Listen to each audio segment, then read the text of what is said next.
মহিলা মা বোনদেরকে বলছি, ঘুম থেকে উঠে রান্না ঘরে প্রবেশ করে সর্বপ্রথম যে কাজটি করবেন, চাউলের ড্রাম থেকে অথবা চাউলের বস্তা থেকে বিসমিল্লাহির রহমানির রহিম পরে এক মুষ্টি চাল হাতের মধ্যে নেবেন, অন্য একটি পাত্রের মধ্যে রাখবেন।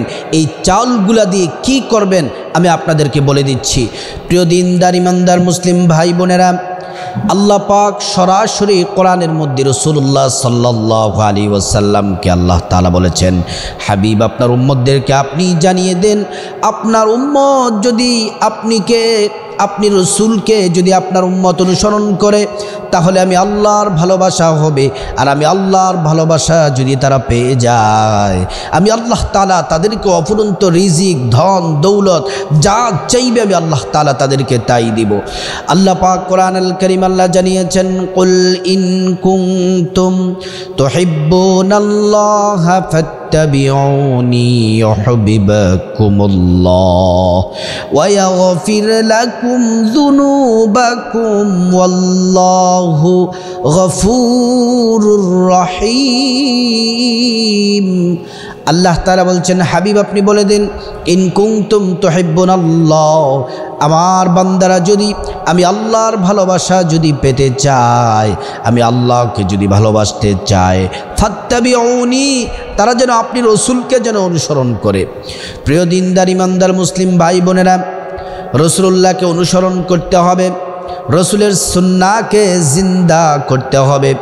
আল্লাহর রসুল সাল্লাল্লাহু আলাইহি ওয়াসাল্লাম হাদিসের মধ্যে জানিয়েছেন, মান আহাব্বা সুন্নতি ফাকাদ আহাব্বানি ওয়া মান আহাব্বানি কানা মাই ফিল জান্নাহ।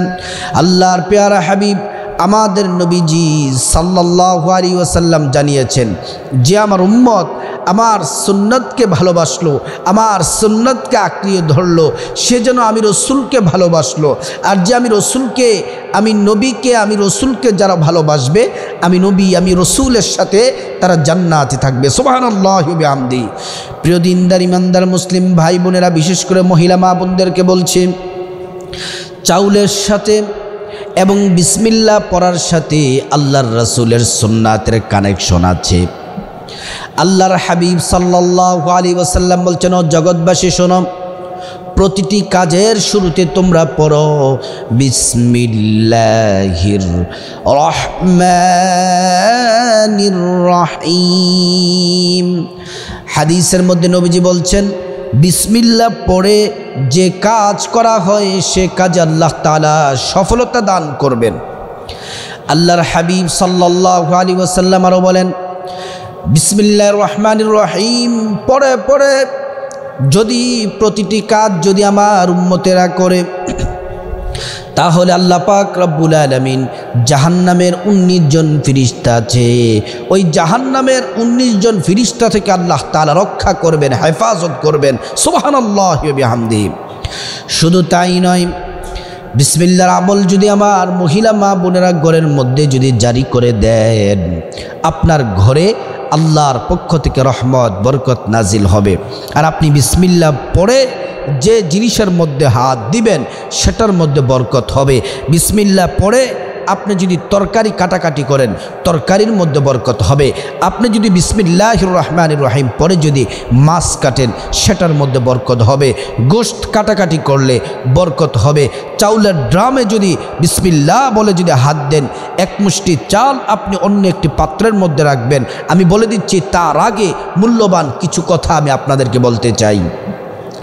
আল্লাহর হাবিব সাল্লাল্লাহু আলাইহি ওয়াসাল্লাম বললেন, বিসমিল্লাহর আমল যারা করবে আল্লাহ পাক জান্নাতে তাদেরকে 4টি নহর থেকে পানি পান করাবেন।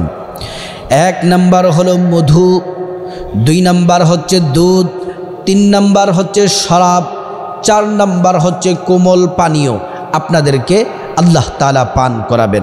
আর আপনি যদি বিসমিল্লাহর আমল যদি করতে পারেন, তাহলে আল্লাহ পাক রব্বুল আলামিন আপনাকে হাউজে কাউসারের পানি পান করবেন, পানি পান করাবেন। সুবহানাল্লাহি ওয়া বিহামদিহি। হাউজে কাউসারের পানি হচ্ছে এমন পানি, আপনি যদি হাসরের ময়দানে 1 ঢুক যদি পানি পান করেন, আল্লাহ তাআলা রসুলকে জানিয়েছেন, রসুল আপনি বলে দেন গোটা কিয়ামতের ময়দানে, গোটা হাসরের ময়দানে আর পানির পিপাসা লাগবে না। প্রিয় মহিলা মা বোনেরা, আপনাদেরকে যে আলোচনাটা করছিলাম, আপনি সকালবেলা যখন রান্নাঘরে যাবেন, রান্নাঘরে প্রথমে গিয়েই যে বিসমিল্লাহ বলে চাল নেবেন, তার আগে আপনাকে কিছু আমল করতে হবে। সেই কথাগুলো বলে আমি বলে দিচ্ছি কি করবেন। 1 নাম্বার হলো ঘুম থেকে উঠে ফজরের নামাজ পড়বেন। ফজরের নামাজের এত দাম, এত দাম।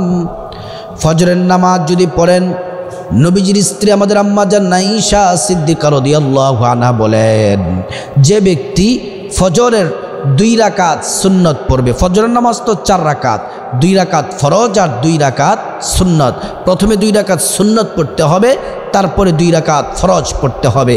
আম্মা জান আয়েশা সিদ্দিকা রাদিয়াল্লাহু আনহা বলেন, যে ব্যক্তি ফজরের 2 রাকাত সুন্নত নামাজ পড়বে, আল্লাহ তাআলা এত পরিমাণে নেকি দান করবেন। আর এই ফজরের 2 রাকাত সুন্নতের এত দাম, গোটা দুনিয়া, গোটা পৃথিবী, গোটা দুনিয়ার মধ্যে যা কিছু আছে সব থেকে দামি মূল্যবান হলো ফজরের 2 রাকাত সুন্নত নামাজ। সুবহানাল্লাহি ওয়া বিহামদি। আল্লাহ রাসূল সাল্লাল্লাহু আলাইহি ওয়াসাল্লাম আরো বলেন, আর যে ব্যক্তি ফজরের 4 রাকাত নামাজ পড়বে, 2 রাকাত সুন্নত আর 2 রাকাত ফরজ, এই 4 রাকাত নামাজ পড়বে যেই নারী পুরুষ পড়বে, আল্লাহ তাআলা স্বয়ং তাদের জিম্মাদার, তাদের দায়িত্ব আল্লাহ তাআলা গ্রহণ করেন। তাদের রিজিকের অভাব হবে না, অভাব অনটন হবে না। নামাজ পড়ার পরে জিকির আজকার করবেন, সূর্যোদয় পর্যন্ত সূরা ইয়াসিন পড়বেন, জিকির আজকার করবেন। তারপরে সূর্য ওঠার 15 থেকে 20 মিনিট পরে 4 রাকাত নামাজ পড়বেন, 2 রাকাত 2 রাকাত করে নফল নামাজ, সেটা হচ্ছে ইশরাকের নামাজ। 2টি মহা পুরস্কার পাবেন। 1 নাম্বার হচ্ছে আল্লাহ নিজে আপনার জন্য যথেষ্ট হয়ে যাবেন। আর বাকি 2টি শ্রেষ্ঠ পুরস্কার হলো উমরার সওয়াব পেয়ে যাবেন, কবুল উমরার এবং কবুল হজ্জে মাবরুরের নেকি পেয়ে যাবেন। সুবহানাল্লাহি ওয়া বিহামদি। এবার প্রিয় দিনী ভাই ও বোন, মূল আলোচনার মধ্যে চলে যাই। মা বোনদেরকে বলছি, সকালবেলা যখন রান্নাঘরে যখন প্রবেশ করবেন, রান্নাঘরে প্রবেশ করে চাউলের বস্তা হোক, চাউলের ড্রাম হোক, যেই পাত্রের মধ্যে চাল আছে সে পাত্র থেকে বিসমিল্লাহির রহমানির রহিম বলে 1 মুষ্টি চাল নেবেন এবং সেটা অন্য পাত্রের মধ্যে রেখে দিবেন। এমন করে প্রত্যেক বেলা আপনি যখন রান্না করবেন 1 মুষ্টি চাল রেখে দিবেন। এমন রাখতে রাখতে যখন চাল জমা হবে, এই চালগুলা কি করবেন? এই চালগুলা থেকে ভিক্ষুককে দান করবেন বিসমিল্লাহির রহমানির রহিম পড়ে। এমন করে জমা করতে করতে যদি চাউলের পরিমাণ যদি বেশি হয়ে যায়, এতিমখানার মধ্যে দান করে দিবেন, মিসকিনদেরকে দান করবেন, এতিম বাচ্চাদেরকে দান করবেন, বৃদ্ধাশ্রমে দিবেন। আপনি এই চালগুলা দিবেন। আগের দিনের মা বোনেরা এই কাজটি করতেন, এজন্য তাদের সংসারে আল্লাহর রহমত বরকত নাজিল হতো। আপনি আগের দিনের মা বোনেরা যে কাজটি করতেন, মসজিদে চাল দিতেন, ডাল দিতেন, ডিম দিতেন, হাঁস মুরগি দিতেন, ফল দিতেন। এজন্য তাদের সংসারে প্রচুর পরিমাণে বরকত ছিল, অল্প কিন্তু প্রচুর পরিমাণে বরকত। প্রিয় দিনী ভাই বোন, মহিলা মা বোনেরা চালগুলো এতিম মিসকিন গরিব ভিক্ষুকদেরকে দিয়ে দিবেন। মসজিদ মাদ্রাসার মধ্যে সেখান থেকেও দিতে পারেন, কোনো সমস্যা নেই। এজন্য দান করতে হবে। আল্লাহ তাআলা কোরআনুল কারীমে জানিয়েছেন, আল্লাযীনা ইউনফিকুনা ফিস সাররাই ওয়াদ-দাররাই ওয়াল কাযিমিনাল গায়যা ওয়াল আফিনা আনিন নাস। আল্লাহ পাক বলেন, ও দুনিয়ার মানুষ, তোমরা আমি আল্লাহর রাস্তায় তোমরা দান করো। যখন তোমরা সচ্ছল থাকবে তখনও দান করো, যখন তোমরা অসচ্ছল থাকবে তখনও তোমরা দান করো, যখন অভাবে থাকবে তখনও দান করো, যখন তোমাদের অভাব থাকবে না, যখন তোমরা স্বাচ্ছন্দ্য বোধে থাকবে, টাকা পয়সা থাকবে, তখনও তোমরা দান করো। আল্লাহর হাবিব সাল্লাল্লাহু আলাইহি ওয়াসাল্লামের মদিনাতুল মুনাওয়ারার সবচেয়ে গরিব সাহাবী হযরতে বেলাল আল হাবাসী রাদিয়াল্লাহু আনহু, নবীজি ডেকে ডেকে বললেন, ও বেলাল, তুমি আল্লাহর রাস্তায় দান করো। অথচ বেলাল রাদিয়াল্লাহু আনহুর লজ্জাস্থান ঢাকা ব্যতীত আর শরীরের মধ্যে অন্য কোনো কাপড় ছিল না। তারপরে রাসূল করিম সাল্লাল্লাহু আলাইহি ওয়াসাল্লাম বলেছেন, বেলাল তুমি আল্লাহর রাস্তায় দান করো। সুবহানাল্লাহ বিহামদি। আল্লাহর রাস্তায় দান করলে দান কমে না।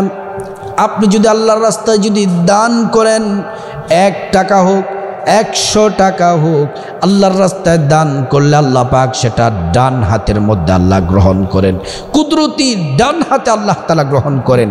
ওয়ামা কদারুল্লাহ হাক্কা কদরিহি ওয়াল আরদু জামিআন কবদতুহু ইয়াউমাল কিয়ামাতি ওয়াস সামাওয়াতু মাতুইয়াতুম বিয়ামিনি। আল্লাহ পাক ডান হাতে আপনার দানটাকে গ্রহণ করেন, সেটাকে লালন করেন।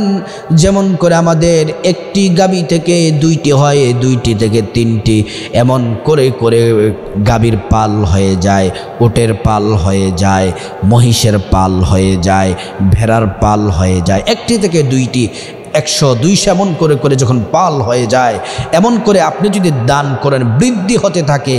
আল্লাহ পাক রব্বুল আলামিন বললেন, যখন আমার বান্দারা দুনিয়ার মধ্যে তারা অল্প পরিমাণে দান করলো, 1 দিরহাম দান করলো, কিয়ামতের ময়দানে দেখবে সেটা পাহাড় পরিমাণ হয়ে গেছে।